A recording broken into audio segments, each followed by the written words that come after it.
अध्याय दूसरा। देवताओं द्वारा गर्भस्थ भगवान कृष्ण की स्तुति। राजा कंस ने न केवल यदु, भोज तथा अंधक वंशों के राज्यों तथा शूरसेन के राज्यों को अपने अधिकार में कर लिया, अपितु उसने अन्य सभी आसुरी राजाओं से मैत्री भी स्थापित की। उनके नाम है प्रलंभ, बक, चाणुर, तृणावर्त, अघासुर, मुष्टिक, अरिष्ट, द्वितीय, पुतना, केशी तथा धेनुका। उस समय जरासंध मगध प्रांत, आजकल बिहार राज्य का राजा था। इस तरह कूटनीति से कंस ने जरासंध के संरक्षण में उस समय का सबसे शक्तिशाली राज्य सुस्थिर कर लिया। उसने बनासुर तथा भौमासुर जैसे राजाओं से भी मैत्री स्थापित कर ली, जब तक कि वह सर्वाधिक प्रबल नहीं बन गया। फिर वह यदुवंश के प्रति, जिसमें कृष्ण को जन्म लेना था, अत्यधिक शत्रुता बरतने लगा। कंस के द्वारा सताए जाने के कारण यदु, भोज तथा अंधक राजा अन्य राज्यों यथा कुरु, पंचाल, कैकेयी, शाल्व, विदर्भ, निषद, विदेह तथा कौशल राज्य की शरण में जाने लगे। कंस ने यदु राज्य तथा उसी के साथ भोज तथा अंधक राज्यों की एकता को ध्वस्त कर दिया। उसने उस समय भारतवर्ष नाम से विख्यात विशाल भूभाग में अपनी स्थिति सुदृढ़ कर दी। जब कंस ने एक एक करके देवकी तथा वासुदेव के 6 शिशुओं का वध कर दिया, तो कंस के अनेक मित्र तथा परिजन उसके पास पहुंचे और उन्होंने प्रार्थना की कि वह इस जघन्य कर्म को त्याग दे। किंतु बाद में वे सब कंस के प्रशंसक बन गए। जब देवकी 7वीं बार गर्भवती हुई, तो उनके गर्भ में अनंत नामक कृष्ण का पूर्ण अंश प्रकट हुआ। देवकी हर्ष तथा विषाद से अभिभूत थी। वे हर्षित थी क्योंकि उन्हें पता था कि उनके गर्भ में भगवान विष्णु ने आश्रय लिया है, किंतु साथ ही वे खिन्न थी कि शिशु के उत्पन्न होते ही कंस उसका वध कर देगा। उस समय भगवान श्री कृष्ण ने कंस के द्वारा किए गए अत्याचारों से यदुओं की भयभीत स्थिति पर दयालु होकर अपनी अंतरंगा शक्ति योगमाया को प्रकट होने का आदेश दिया। कृष्ण संपूर्ण ब्रह्मांड के स्वामी हैं, किंतु यदुवंश के वे विशेष रूप से स्वामी हैं। योग माया भगवान की प्रमुख शक्ति है। वेदों में कहा गया है कि श्री भगवान की अनेक शक्तियां हैं। परास्य शक्तिर विविधैव श्रूयते। ये विभिन्न शक्तियां बाहर तथा भीतर से कार्य कर रही है और योग माया समस्त शक्तियों में प्रमुख है। उन्होंने आदेश दिया कि योग माया व्रज भूमि वृंदावन में अवतरित हो, जो सदैव सुंदर गांवों से पूरित तथा सुशोभित रहता है। वासुदेव की एक पत्नी रोहिणी वृंदावन में राजा नंद तथा रानी यशोदा के घर में निवास कर रही थी। कंस के अत्याचारों से भयभीत होकर न केवल रोहिणी अपितु अन्य अनेक यदुवंशी सारे देश में बिखर चुके थे। कुछ तो पर्वतों की गुफाओं में रह रहे थे।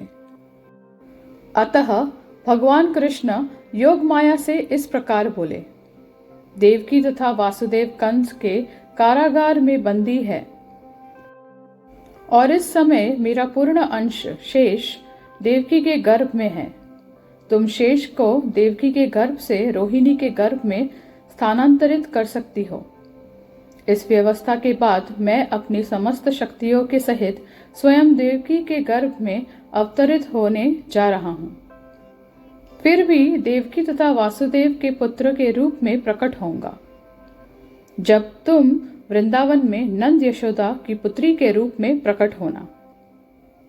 चूंकि तुम मेरी सहभागिनी के रूप में जन्मोगी और चूंकि तुम शीघ्र इंद्रिय तृप्ति की इच्छाओं की पूर्ति करोगी, अतः संसार के सभी लोग सभी प्रकार की मूल्यवान भेंटों तथा अगुरु, बत्ती, पुष्प तथा यज्ञ की हवि से तुम्हारी पूजा करेंगे। जिन लोगों को भौतिकता से प्रेम है वे तुम्हारे अंश के विभिन्न रूपों में, जो दुर्गा, भद्रकाली, विजया, वैष्णवी, कुमुदा, चंडिका, कृष्णा, माधवी, कन्यका, माया, नारायणी, ईशानी, शारदा तथा अंबिका नाम से अभिहित होंगे, तुम्हारी पूजा करेंगे। कृष्ण तथा योगमाया भाई तथा बहन, परम शक्तिमान तथा परम शक्ति के रूप में प्रकट हुए। यद्यपि शक्तिमान तथा शक्ति में कोई स्पष्ट अंतर नहीं है, तथापि शक्ति सदैव ही शक्तिमान के अधीन रहती है। जो लोग भौतिकवादी हैं वे शक्ति के उपासक हैं, किंतु जो आध्यात्मवादी हैं वे शक्तिमान के पूजक हैं। कृष्ण परम शक्तिमान है और भौतिक जगत में दुर्गा परम शक्ति है। वास्तव में वैदिक संस्कृति में लोग शक्तिमान तथा शक्ति दोनों की एक साथ पूजा करते हैं। विष्णु तथा देवी के ऐसे लाखों मंदिर होंगे और कहीं कहीं तो इन दोनों के एक साथ पूजा भी की जाती है। शक्ति दुर्गा अथवा कृष्ण की बहिरंगा शक्ति के उपासकों को सरलता पूर्वक सभी प्रकार की भौतिक सफलताएं प्राप्त हो सकती है, किंतु यदि कोई आध्यात्मिक दृष्टि से ऊपर उठना चाहता है तो उसे कृष्ण चेतना, कृष्ण भावनामृत के अनुसार शक्तिमान की पूजा करनी चाहिए। भगवान ने योगमाया से यह भी घोषित कर दिया कि उनका पूर्णांश अनंत या शेष देवकी के गर्भ में स्थित है। रोहिणी के गर्भ में बलपूर्वक ले जाए जाने के कारण वे संकर्षण कहलाएंगे और वे समस्त देवी शक्ति या बल के स्तोत्र होंगे, जिसके द्वारा लोग जीवन का सर्वोच्च आनंद, जिसे रमण कहते हैं, प्राप्त कर सकेंगे। अतः पूर्णांश अनंत अपने अवतार के पश्चात संकर्षण या बलराम नाम से प्रसिद्ध होंगे। उपनिषदों का कथन है, नायमात्मम बलहीनम लभ्य।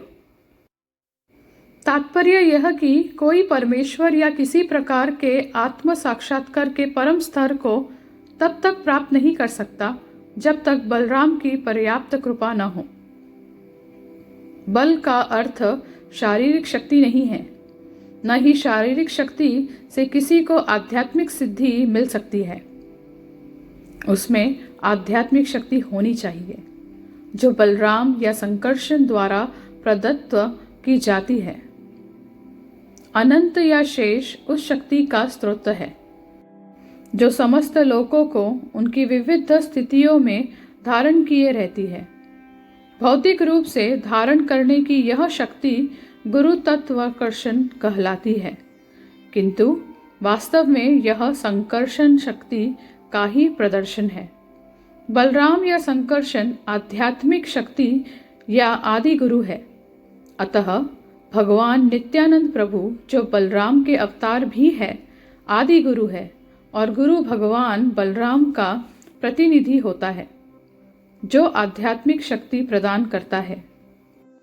चैतन्य चरितामृता में इसकी पुष्टि की गई है कि गुरु कृष्ण की कृपा का प्राकट्य है। जब भगवान ने योगमाया को इस तरह आदेश दिया तो उसने उनकी प्रदक्षिणा की और तब उनकी आज्ञानुसार वह इस भौतिक जगत में प्रकट हुई। जब भगवान की परम शक्ति योगमाया ने शेष को देवकी के गर्भ से रोहिणी के गर्भ में स्थानांतरित किया तो वे दोनों ही योगमाया के वश में थी, जिसे योग निद्रा कहते हैं। जब ऐसा हो चुका तो लोगों ने समझा कि देवकी का 7वां गर्भ विनष्ट हो गया। इस तरह यद्यपि बलराम देवकी के पुत्र रूप में अवतरित हुए, किंतु रोहिणी के गर्भ में स्थानांतरित किए जाने के कारण उनके पुत्र कहलाए। इस व्यवस्था के बाद अपने निष्काम भक्तों की रक्षा करने के लिए सदैव तत्पर रहने वाले भगवान श्री कृष्ण ने अपनी पूर्ण अचिंत्य शक्तियों सहित संपूर्ण सृष्टि के स्वामी के रूप में वासुदेव के मन में प्रवेश किया। इस प्रसंग में यह ज्ञातव्य हो कि भगवान कृष्ण पहले वासुदेव के निष्काम हृदय में प्रविष्ट हुए और तत्पश्चात देवकी के हृदय में स्थानांतरित हुए। वे देवकी के गर्भ में वीर्य द्वारा स्थापित नहीं हुए। भगवान अपनी अचिंत्य शक्ति के किसी रूप में प्रकट हो सकते हैं। उनके लिए यह अनिवार्य नहीं है कि स्त्री के गर्भ में वीर्य क्षेपण की सामान्य विधि द्वारा प्रकट हो। जब वासुदेव भगवान को अपने हृदय में धारण किए हुए थे तो वे उस देदीप्यमान सूर्य की भांति लग रहे थे, जिसकी प्रखर किरणें सदा असह्य होती है और सामान्य जनों को झुलसाने वाली होती है। वासुदेव के शुद्ध निष्काम हृदय में स्थित भगवान का रूप कृष्ण के आदि रूप से भिन्न नहीं था। कहीं भी और विशेष रूप से हृदय के भीतर श्री कृष्ण के रूप का उदय धाम कहलाता है। धाम से कृष्ण के केवल रूप का नहीं अपितु उनके नाम, गुण तथा साज सामान का भी बोध होता है। यह सब एक साथ प्रकट होता है। इस प्रकार भगवान का साक्षात रूप अपनी पूर्ण शक्तियों समेत वासुदेव के मन से देवकी के मन में उसी तरह स्थानांतरित हुआ जिस प्रकार अस्त होते हुए सूर्य की किरणें पूर्व में उदय होने वाले पूर्ण चंद्रमा में चली जाती है। भगवान कृष्ण वासुदेव के शरीर से देवकी के शरीर में प्रविष्ट हुए। वे सामान्य जीव की परिस्थितियों से परे थे। चूंकि कृष्ण वहां थे, अतः यह समझना चाहिए कि उनके सारे पूर्ण अंश यथा नारायण तथा सभी अवतार यथा नृसिंह, वराह इत्यादि उनके साथ साथ थे और उन पर भी इस जगत की परिस्थितियां काम नहीं कर रही थी। इस प्रकार देवकी उन भगवान का वासस्थान बन गई जो अद्वितीय है और सारी सृष्टि के कारण है। यद्यपि देवकी परम सत्य का वासस्थान बन गई, किंतु कंस के घर के भीतर रहने के कारण वे शमित अग्नि या दुरुपयुक्त विद्या की भांति दिखाई पड़ती थी। जब अग्नि किसी पात्र में रखी जाती है या किसी बंद घड़े में रखी जाती है तो अग्नि की प्रकाशमान किरणें नहीं दिखती। इसी प्रकार से वह दुरुपयुक्त ज्ञान जिससे सामान्य जनता को लाभ नहीं पहुंचता, प्रशंसित नहीं होता। इसी प्रकार देवकी कंस के महल के कारागार की दीवालों के भीतर रखी गई थी, जिससे कोई भी उनके उस दिव्य सौंदर्य को देख नहीं सकता था जो उनके गर्भ में भगवान के आने से उत्पन्न हुआ था। किंतु कंस ने अपनी बहन के इस दिव्य सौंदर्य को देखा और वो तुरंत इस निष्कर्ष पर पहुंचा कि भगवान ने उसके गर्भ में शरण ले ली है। इसके पहले वह इतनी अधिक सुंदर कभी ना लगी थी। वह स्पष्ट रूप से समझ गया कि देवकी के गर्भ में कोई कुतूहल पूर्ण वस्तु अवश्य है। अतः कंस विचलित हो गया। उसे विश्वास था कि भविष्य में उसका वध करने वाले भगवान का आगमन हो चुका है। कंस सोचने लगा, अब देवकी का क्या किया जाए। उसके गर्भ में निश्चित रूप से विष्णु या कृष्ण है। अतः यह निश्चित है कि कृष्ण देवताओं का उद्देश्य पूरा करने के लिए आ गए हैं। यदि मैं तुरंत देवकी का वध कर भी दूं, तो उनका उद्देश्य विफल नहीं हो सकता। कंस भली भांति जानता था कि विष्णु के उद्देश्य का कोई विफल नहीं कर सकता। कोई भी बुद्धिमान पुरुष जान सकता है कि भगवान के नियमों का अतिक्रमण नहीं किया जा सकता। सारे असुर चाहे कितने भी विघ्न क्यों न डाले, भगवान का उद्देश्य पूरा होकर रहेगा। कंस ने सोचा, यदि इस समय मैं देवकी को मारता हूं तो विष्णु अपनी परम इच्छा को अधिक तीव्रता से लागू करेंगे। देवकी को इस समय मारना सबसे घृणित कार्य होगा। भले कोई कितनी ही विषम परिस्थिति में क्यों ना हो, किंतु वह अपनी ख्याति नष्ट करना नहीं चाहता। यदि इस समय मैं देवकी को मारता हूँ तो मेरी ख्याति नष्ट हो जाएगी। आखिर देवकी एक अबला है और वह मेरी शरण में है। वह गर्भवती है और यदि मैं उसे मारता हूँ तो मेरी ख्याति, मेरे जीवन भर के पुण्यों का फल तथा मेरे जीवन की अवधि है, समाप्त हो जाएगी। उसने आगे भी विचार किया, जो व्यक्ति अत्यधिक क्रूर होता है वह इसी जीवन काल में मृत्यु तुल्य रहता है।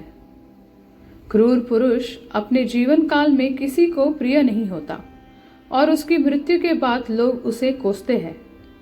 अपनी देहात्म बुद्धि के कारण मनुष्य का पतन होता है और नरक में गहतम भाग में धकेल दिया जाता है। कंस ने उस समय देवकी के वध के पक्ष और विपक्ष पर इस प्रकार से विचार किया। अंत में कंस ने देवकी को तुरंत न मारकर अपरिहार्य भविष्य की प्रतीक्षा करने का निर्णय किया, किंतु उसका मन भगवान के प्रति शत्रुता से भर गया। वह धैर्यपूर्वक शिशु जन्म की प्रतीक्षा करने लगा, जिससे वह उनका वध कर सके, जैसा कि उसने देवकी के अन्य बालकों के साथ किया था। इस प्रकार भगवान के प्रति शत्रुता के सागर में निमग्न वह बैठते, सोचते, चलते, फिरते, खाते, काम करते, जीवन की सभी अवस्थाओं में कृष्ण अथवा विष्णु के ही विषय में सोचने लगा। उसका मन भगवान के विचार में इतना लीन हो गया कि उसे अपने चारों ओर विष्णु या कृष्ण ही दिखते। दुर्भाग्यवश यद्यपि उसका मन विष्णु के विचार में इतना लीन था, तथापि वह भक्त नहीं माना जाता, क्योंकि वह कृष्ण को शत्रु के रूप में सोचता था। महान भक्त के मन की दशा भी ऐसी ही होती है कि वह सदैव कृष्ण में लीन रहता है, किंतु भक्त भगवान के अनुकूल सोचता है, प्रतिकूल नहीं। कृष्ण के अनुकूल सोचना कृष्ण भक्ति है, किंतु कृष्ण के विपरीत सोचना कृष्ण भक्ति नहीं है। उस समय ब्रह्मा तथा शिवजी, नारद जैसे ऋषियों तथा अन्य अनेक देवताओं के साथ कंस के घर में अदृश्य रूप में प्रकट हुए। वे भक्तों को अत्यंत प्रिय एवं उनकी कामनाओं को पूर्ण करने वाली चुनी हुई स्तुतियां से भगवान की प्रार्थना करने लगे। उनके पहले शब्दों द्वारा यह घोषणा होती थी कि भगवान अपने प्रण के सच्चे होते हैं। जैसा कि भगवत गीता में कहा गया है, श्री कृष्ण इस भौतिक जगत में पवित्रात्माओं की रक्षा करने तथा दुष्टों का विनाश करने के लिए अवतरित होते हैं। यही उनका प्रण है। देवता जान गए थे कि अपने प्रण को पूरा करने के लिए उन्होंने देवकी के गर्भ में वास किया है। देवता परम प्रसन्न थे कि भगवान अपने उद्देश्य पूरे करने के लिए प्रकट हो रहे हैं। अतः उन्होंने उन्हें सत्यम परम कहकर संबोधित किया। प्रत्येक व्यक्ति सत्य की खोज में लगा है। यही जीवन की दार्शनिक रीति है। देवतागण जानकारी देते हैं कि परम सत्य कृष्ण ही है। जो पूर्णतः कृष्ण भावना भावित हो जाता है, वह परम सत्य को प्राप्त कर सकता है। कृष्ण ही परम सत्य है। साक्षात काल की 3 अवस्थाओं में सत्य है। सापेक्ष सत्य है। काल, भूत, वर्तमान तथा भविष्य में विभाजित है।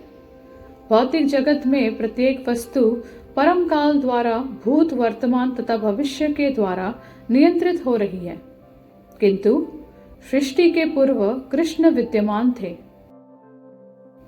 सृष्टि के हो जाने पर प्रत्येक वस्तु कृष्ण पर आश्रित है और जब यह सृष्टि समाप्त होगी तो कृष्ण बचे रहेंगे। अतः वे सभी परिस्थितियों में परम सत्य है। यदि भौतिक जगत में सत्य है तो वह परम सत्य से अद्भुत है। यदि इस भौतिक जगत में कहीं वैभव है तो इसके स्तोत्र कृष्ण ही है। यदि संसार कुछ में ख्याति है तो कृष्ण ही उसके कारण है। यदि संसार में कोई बल या शक्ति है तो इस शक्ति के कारण कृष्ण है। यदि संसार में कोई ज्ञान तथा शिक्षा है तो उसके कारण स्वरूप कृष्ण है। इस तरह कृष्ण सारे सत्यों के स्रोत है। यह भौतिक जगत 5 प्रमुख तत्वों पृथ्वी, जल, अग्नि, वायु तथा आकाश में बना हुआ है और ये सारे तत्व कृष्ण से ही अद्भुत है। भौतिक विज्ञानी इन 5 मूल तत्वों को भौतिक सृष्टि के कारण मानते हैं, किंतु ये सारे तत्व अपनी स्थूल तथा सूक्ष्म अवस्थाओं में कृष्ण द्वारा ही उत्पन्न हैं। इस भौतिक जगत में कार्यरत समस्त जीव भी उनकी तटस्था शक्ति के प्रतिफल है। भगवद गीता में 7वें अध्याय में स्पष्ट कहा गया है कि यह सारा संसार कृष्ण की परा तथा अपरा नामक 2 प्रकार की शक्तियों का संयोग है। जीवात्माएं भगवान की पराशक्ति है और निर्जीव भौतिक तत्व अपराशक्ति है। सुप्तावस्था में प्रत्येक वस्तु कृष्ण में समाहित रहती है। देवतागण भौतिक प्राकट्य के विश्लेषण अध्ययन द्वारा भगवान के परम रूप की सादर प्रार्थना करते रहे।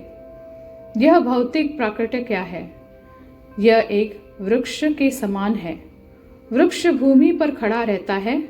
इसी तरह भौतिक प्राकट्य रूपी यह वृक्ष प्रकृति रूपी भूमि पर खड़ा है। इस भौतिक प्राकट्य की तुलना वृक्ष से ही की जाती है, क्योंकि समय आने पर वृक्ष को काट लिया जाता है। वृक्ष का अर्थ है वह जो अंततः काट लिया जाए। अतः भौतिक प्राकट्य का यह वृक्ष परम सत्य नहीं माना जाता, क्योंकि इस पर काल का प्रभाव पड़ता है, किंतु कृष्ण का शरीर साक्षात है। वे भौतिक प्राकट्य सृष्टि के पहले भी विद्यमान थे, भौतिक जगत के अस्तित्व में होने पर भी विद्यमान है, और जब इसका विलय हो जाएगा तब भी वह विद्यमान रहेंगे। अतः केवल कृष्ण को ही परम सत्य माना जा सकता है। कठोपनिषद में भी प्रकृति रूपी भूमि पर खड़े हुए भौतिक जगत रूपी वृक्ष का उदाहरण मिलता है। इस वृक्ष में 2 प्रकार के फल होते हैं, सुख तथा दुख। इस शरीर रूपी वृक्ष में रहने वाले प्राणी 2 पक्षियों के समान होते हैं। एक पक्षी कृष्ण का अंतर्यामी स्वरूप है जो परमात्मा कहलाता है, और दूसरा पक्षी जीव है। जीव इस भौतिक जगत के फलों को खा रहा है। कभी वह सुख का फल खाता है तो कभी वह दुख का फल, किंतु दूसरा पक्षी सुख या दुख के फलों को खाने में रुचि नहीं लेता, क्योंकि वह आत्मतुष्ट है। कठोपनिषद में कहा गया है कि इस शरीर रूपी वृक्ष का एक पक्षी फल खा रहा है और दूसरा केवल साक्षी रूप में देख रहा है। इस वृक्ष की जड़ें 3 दिशाओं में फैली है। इसका अर्थ यह हुआ कि वृक्ष की ये जड़ें प्रकृति के 3 गुणों हैं, सतो, रजो तथा तमोगुण। जिस प्रकार वृक्ष की जड़ें फैलती है, उसी प्रकार प्रकृति के गुणों सतो, रजो तथा तमो के संसर्ग से मनुष्य अपनी जीवन अवधि बढ़ाता है। इन फलों का स्वाद 4 प्रकार का है, धर्म, अर्थ, काम तथा मोक्ष। प्रकृति के तीनों गुणों के साथ विभिन्न प्रकार के संसर्गों के फलस्वरूप जीव विभिन्न प्रकार के धर्म, अर्थ, काम और मोक्ष का स्वाद लेता है।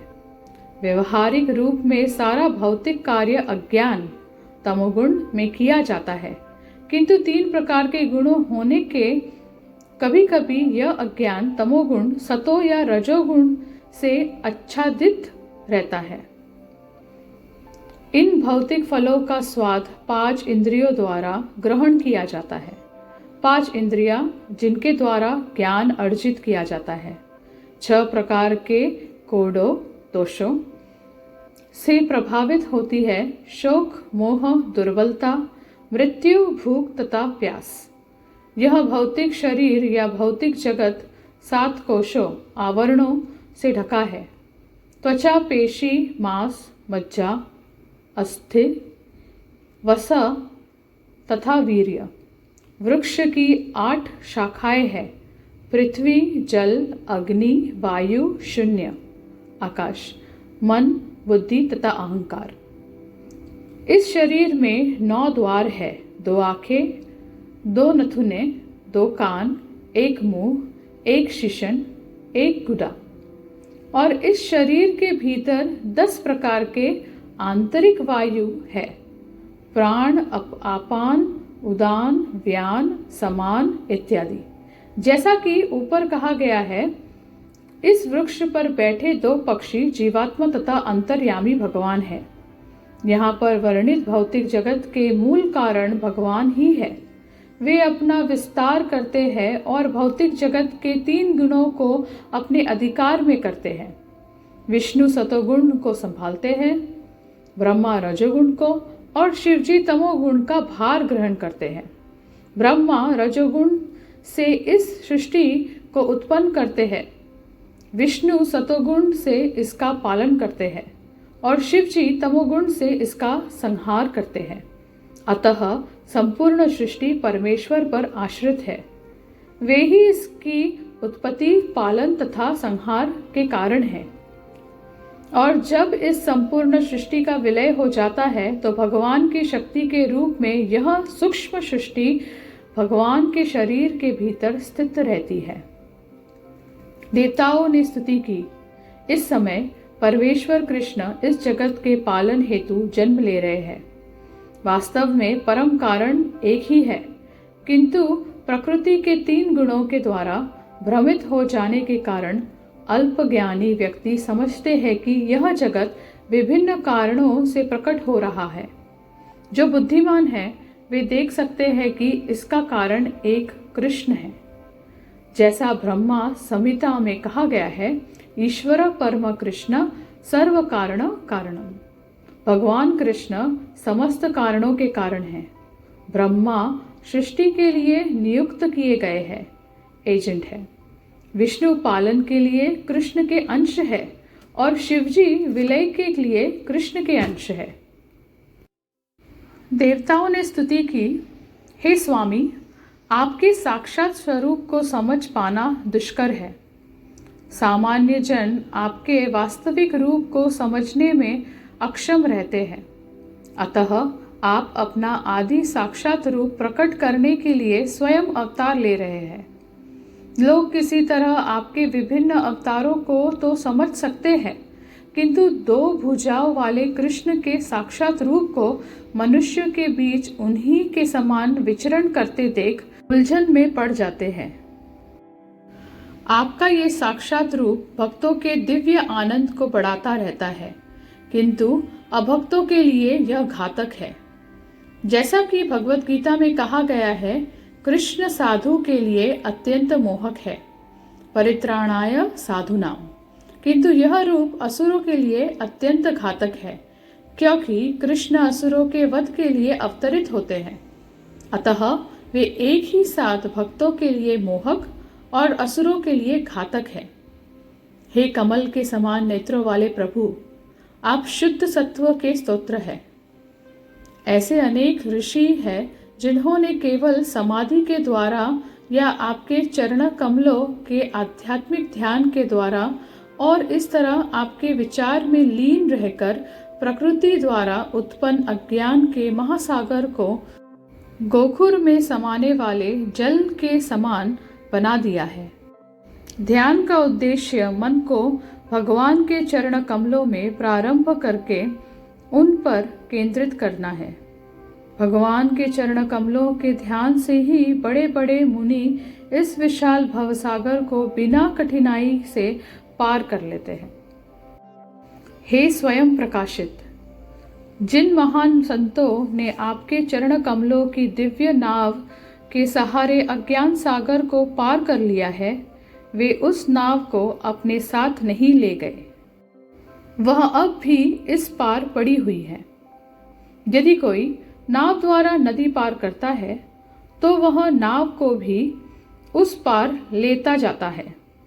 अतः जब वह अपने गंतव्य पर पहुंच जाता है तो फिर वही नाव किस प्रकार उन लोगों को लिए उपलब्ध हो सकती है जो इस और प्रतीक्षा कर रही है। इस कठिनाइयों का उत्तर देने के लिए देवता अपनी स्तुति में कहते हैं कि भगवान के चरण कमलों की यह नाव ले नहीं जाई जाती।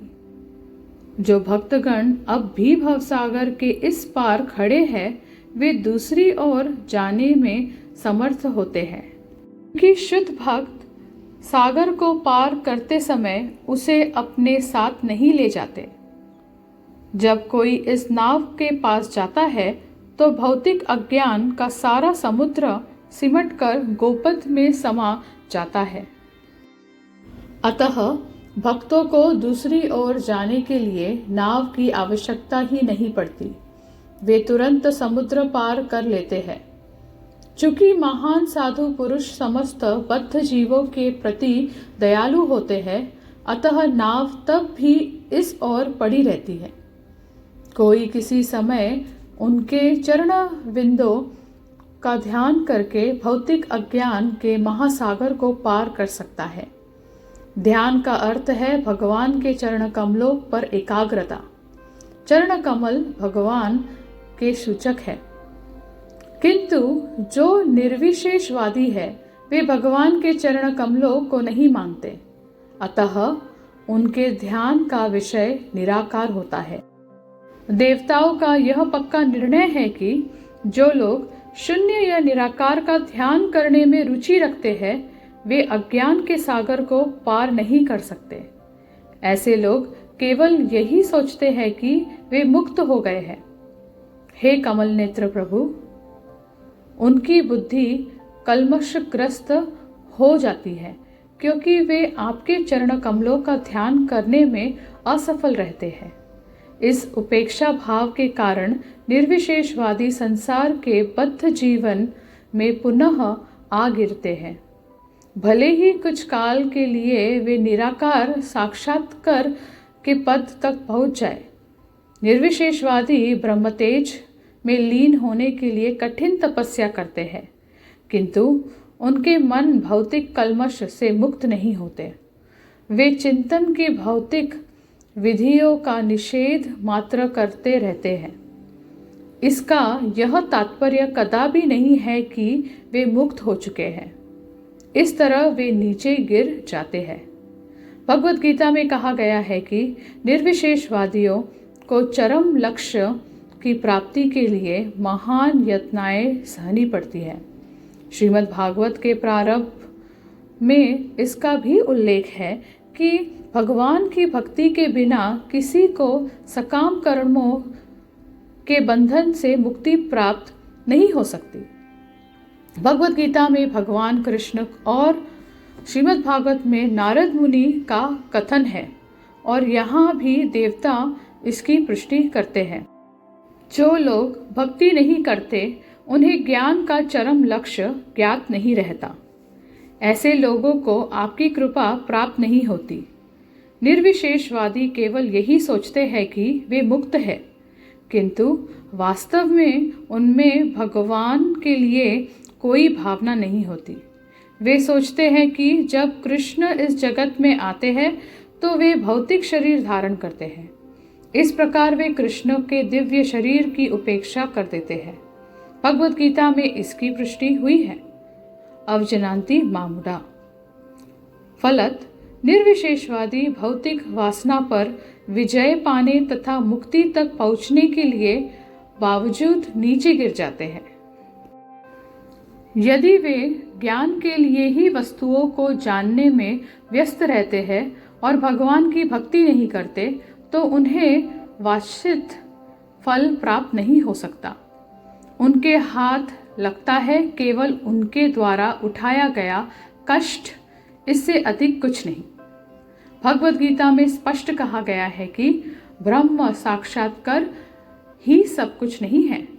ब्रह्म साक्षात्कार द्वारा भौतिक आसक्ति या विरक्ति के बिना भी मनुष्य प्रसन्न रह सकता है और संभाव के पद को प्राप्त कर सकता है, किंतु इस अवस्था के बाद भक्ति करनी ही होती है। जब मनुष्य ब्रह्म साक्षात्कार पद तक उठ जाने के बाद भक्ति करता है तो वह आध्यात्मिक राज्य वैकुंठ में प्रवेश करता है, जहाँ वह भगवान की संगति में स्थायी निवास करता है। भक्ति का यही परिणाम होता है। भगवान के भक्त कभी भी निर्विशेषवादी की भांति नीचे नहीं गिरते। यदि वे नीचे गिरे भी हैं तो भगवान में प्रेम पूर्वक अनुरक्त रहते हैं। भक्ति के मार्ग में भले ही उन्हें समस्त प्रकार के अवरोध मिलते हो, किंतु वे बिना डर के स्वतंत्रता पूर्वक ऐसे अवरोधों को पार कर सकते हैं। शरणागत होने के कारण उन्हें विश्वास रहता है कि कृष्ण सदा उनकी रक्षा करेंगे। कृष्ण ने भगवत गीता के वचन दे रखा है कि मेरे भक्तों का कभी विनाश नहीं होता। देवताओं ने आगे कहा, हे प्रिय भगवान, इस भौतिक जगत के सभी जीवों के कल्याण के लिए आप अपने आदि विशुद्ध रूप में, शुद्ध सत्व के सनातन रूप में प्रकट हुए हैं। आपके प्राकट्य का लाभ लेते हुए अब वे सभी पूर्ण पुरुषोत्तम परमेश्वर की प्रकृति एवं रूप को अत्यंत सरलता से समझ सकते हैं। चारों आश्रमों के व्यक्ति, ब्रह्मचारी, गृहस्थ, वानप्रस्थ तथा सन्यासी सभी आपके प्राकट्य का लाभ उठा सकते हैं। हे लक्ष्मीपति भगवान, जो भक्त आपकी सेवा में लगे हुए हैं वे निर्विशेषवादियों की तरह अपने उच्च पद से नीचे नहीं गिरते। भक्तगण आपके द्वारा रक्षित होकर मुक्ति के मार्ग में बाधक माया के अनेक सेनापतियों के सिरों को लांघ जाते हैं। हे प्रभु, आप जीवों के लाभ के लिए अपने दिव्य साक्षात रूप में प्रकट होते हैं, जिससे वे आपका साक्षात दर्शन कर सके और वेदों के अनुष्ठानों, योगिक ध्यान तथा शास्त्र विहित भक्ति के द्वारा आपको पूजा की भेंटें अर्पित कर सके। हे भगवान, यदि आप अपने सतः चित्त आनंद रूप में जो आपके पद के बारे सभी प्रकार की मन घड़त अविद्या को दूर करने वाला है, न प्रकट होते तो सभी लोग अपने अपने भौतिक गुणों के अनुसार आपके विषय में केवल कल्पना करते रहते। कृष्ण अवतार भगवान के समस्त काल्पनिक मूर्ति विज्ञान का मुंह तोड़ जवाब है। प्रत्येक व्यक्ति प्रकृति के बारे में अपने अपने गुण के अनुसार भगवान के स्वरूप को कल्पना करता है।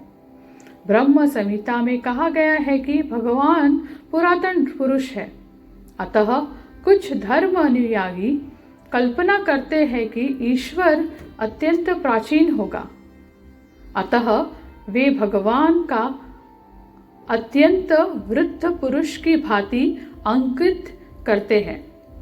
किंतु उसी ब्रह्म संहिता में इसका प्रतिवाद भी हुआ है कि यद्यपि वे समस्त जीवों से प्राचीन है, तथापि उनका साक्षात रूप सदैव तरण है। श्रीमद् भागवत में इस प्रसंग के ये शब्द प्रयुक्त है, विज्ञानम अज्ञानभिद आपमार्जनम। विज्ञानम का अर्थ है भगवान संबंधी दिव्य ज्ञान। विज्ञानम का अर्थ अनुभूत ज्ञान भी है। दिव्य ज्ञान गुरु परंपरा की अवरोध ही विधि से स्वीकार किया जाता है। जैसे ब्रह्म संहिता में ब्रह्मा इस कृष्ण ज्ञान को प्रस्तुत करते हैं। ब्रह्म संहिता विज्ञानम है, जो ब्रह्मा के दिव्य अनुभव के रूप में अनुभूत हुआ और इस तरह उन्होंने दिव्य धाम में कृष्ण की लीलाओं तथा उनके स्वरूप को प्रस्तुत किया। यह ज्ञान अज्ञानभिद आपमार्जनम है, जिसका अर्थ है वह जो सभी प्रकार के ज्ञान की कल्पनाओं को नष्ट कर सके। अज्ञान के वशीभूत होकर लोग भगवान के स्वरूप की कल्पना करते हैं और उनकी कल्पना के अनुसार कभी वे साकार होते हैं तो कभी निराकार। किंतु ब्रह्म संहिता में कृष्ण का प्रस्तुतिकरण विज्ञा नाम है, अर्थात वैज्ञानिक है। अद्भुत ज्ञान है जैसे ब्रह्मा ने प्रदान किया और भगवान चैतन्य ने स्वीकार किया, इसमें कोई संदेह नहीं है। श्री कृष्ण का रूप, उनकी वंशी, उनका रंग, सब कुछ सत्य है। यहाँ यह कहा गया है कि यह विज्ञान समस्त प्रकार की चिंतन परक विद्या को सदैव मात देता है। अतः आपके कृष्ण रूप में अवतर लिए बिना न तो अज्ञान भेद आपमार्जनम, चिंतन परक ज्ञान के अज्ञान का नाश, न ही विज्ञान का साक्षात्कार किया जा सकता है।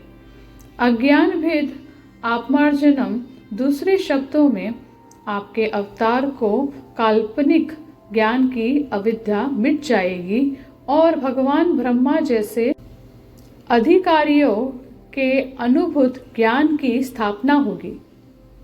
मनुष्य भौतिक प्रकृति के 3 गुणों से प्रभावित होकर प्रकृति के गुणों के अनुसार अपने ईश्वर की कल्पना करते हैं।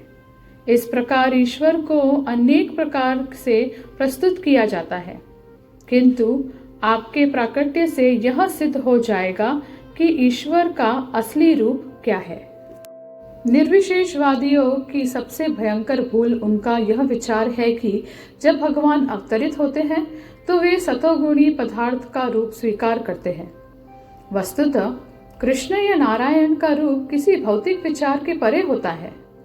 यहाँ तक कि महानतम मायावादी शंकराचार्य ने भी स्वीकार किया है कि नारायण परो व्यक्तात् भौतिक सृष्टि द्रव्य पदार्थ के अव्यक्त प्राकट्य से या द्रव्य के अप्रत्यक्ष संरक्षण से उत्पन्न होती है और कृष्ण इस भौतिक बोध से परे है। इसे श्रीमद् भागवत में शुद्ध सत्व या दिव्य सत्व कहा गया है। इनका संबंध सतोगुण से नहीं है, वे भौतिक सत्व से ऊपर है। वे सच्चिदानंद स्वरूप है।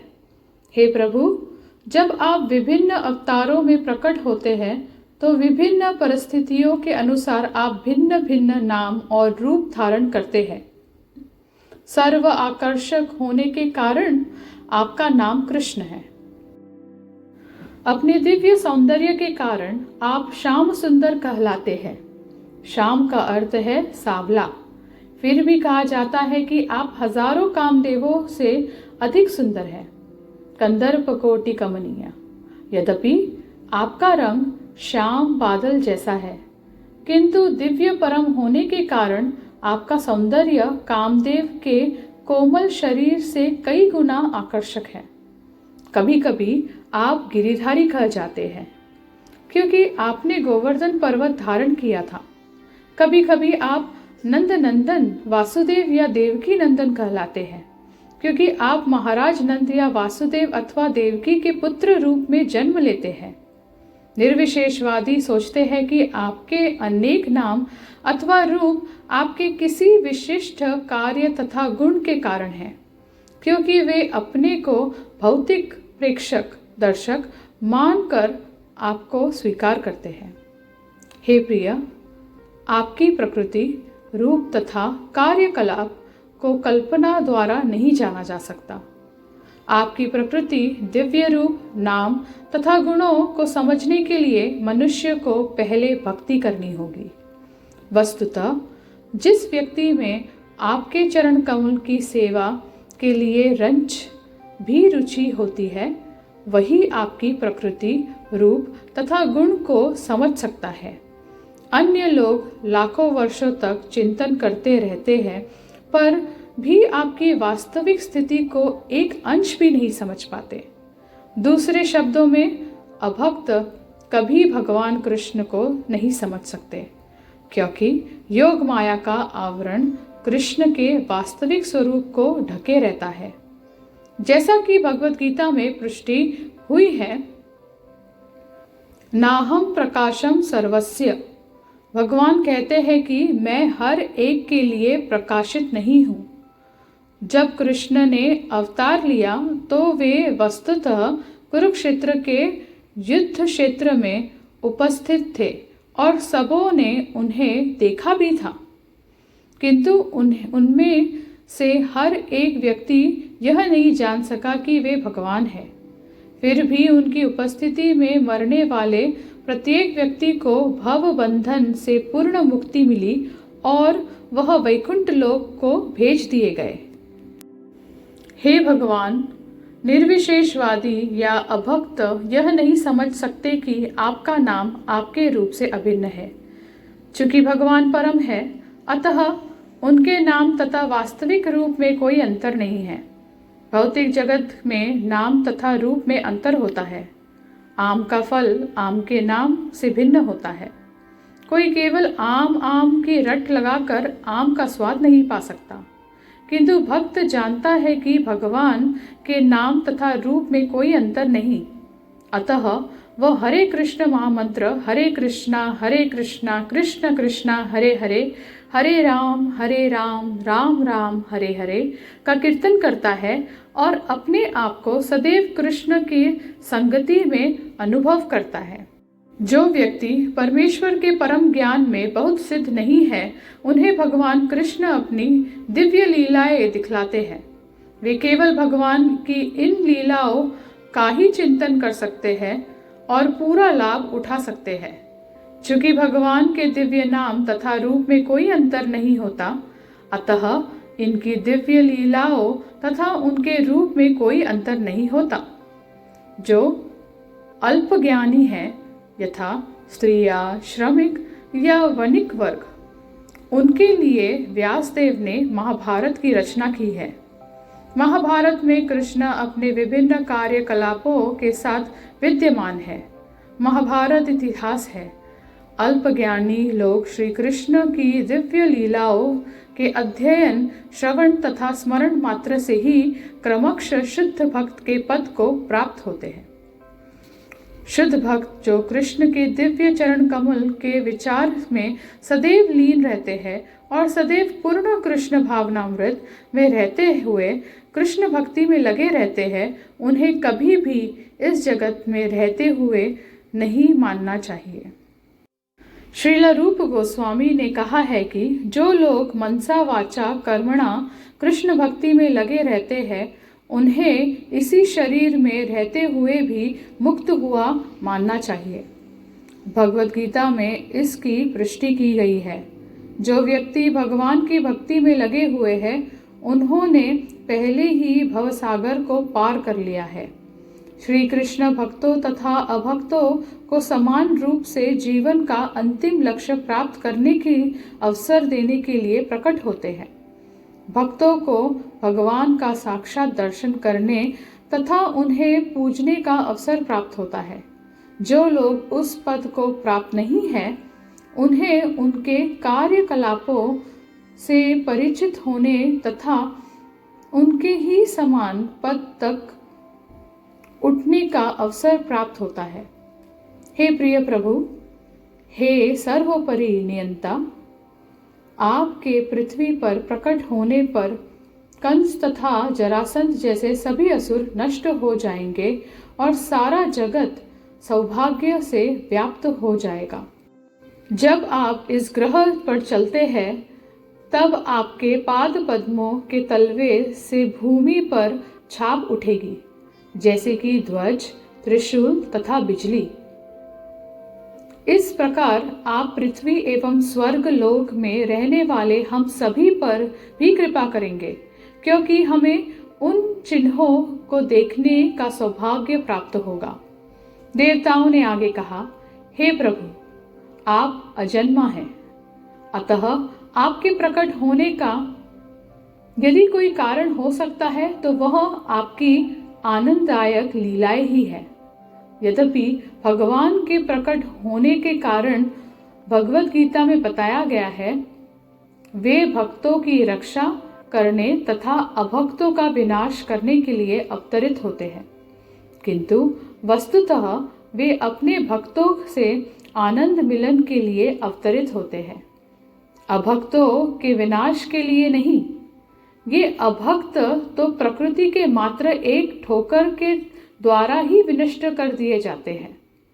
प्रकृति की बहिरंगा शक्ति के कार्य कारण उत्पत्ति, पालन तथा संहार स्वतः चलते रहते हैं, किंतु आपके पवित्र नाम का आश्रय लेने मात्र से ही, क्योंकि आपका नाम तथा आपका व्यक्तित्व अभिन्न है, भक्तगण पर्याप्त सुरक्षित रहते हैं।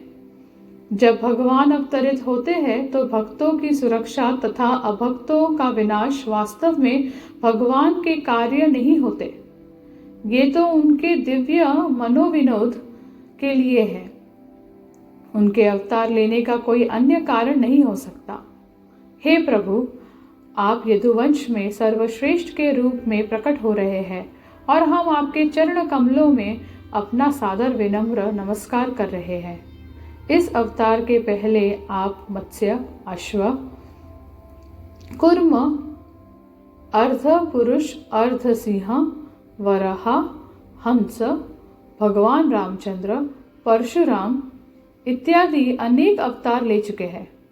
आप भक्तों की ही रक्षा के लिए प्रकट होते रहे। अतः हम आपसे प्रार्थना करते हैं कि आप अपने प्रस्तुत रूप में हमें तीनों लोकों में वैसी ही सुरक्षा प्रदान करें और शांतिपूर्ण जीवन यापन के लिए मार्ग के समस्त अवरोधों को दूर कर दे। हे माता देवकी, आपके गर्भ में भगवान है जो अपने समस्त पूर्ण अंशों सहित प्रकट होने वाले हैं। वे हमारे कल्याण के लिए प्रकट होने वाले आदि भगवान हैं। अतः आपको अपने भाई भोजराज से भयभीत नहीं होना चाहिए। आपके पुत्र भगवान कृष्ण जो आदि भगवान है, पवित्र यदुवंश की रक्षा हेतु प्रकट होंगे। भगवान अकेले नहीं अवतार ले रहे, वे अपने पूर्ण अंश बलदेव के साथ होंगे। देवकी अपने भाई कंस से अत्यंत भयभीत थी, क्योंकि उसने उनके कई शिशु मार डाले थे। वे कृष्ण के विषय में अत्यंत चिंतित रहती थी।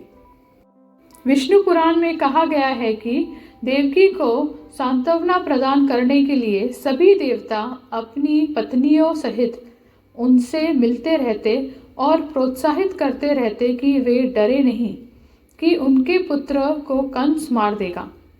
उनके गर्भ में स्थित कृष्ण को न केवल संसार का भार कम करने अपितु उन्हें यदुवंश के हित की रक्षा करने और विशेष रूप से देवकी तथा वासुदेव की रक्षा करने के लिए प्रकट होना था।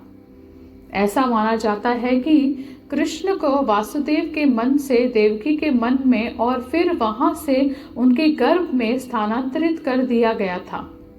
अतः सभी देवताओं ने कृष्ण की माता देवकी की पूजा की। इस प्रकार भगवान के दिव्य रूप की पूजा करने के पश्चात ब्रह्मा तथा शिवजी को आगे करके सभी देवता अपने स्वर्गिक लोकों को चले गए। इस प्रकार लीला पुरुषोत्तम भगवान श्री कृष्ण के अंतर्गत देवताओं द्वारा गर्भस्थ भगवान कृष्ण की स्तुति नामक द्वितीय अध्याय का भक्ति वेदांत तात्पर्य पूर्ण हुआ। हरे कृष्ण।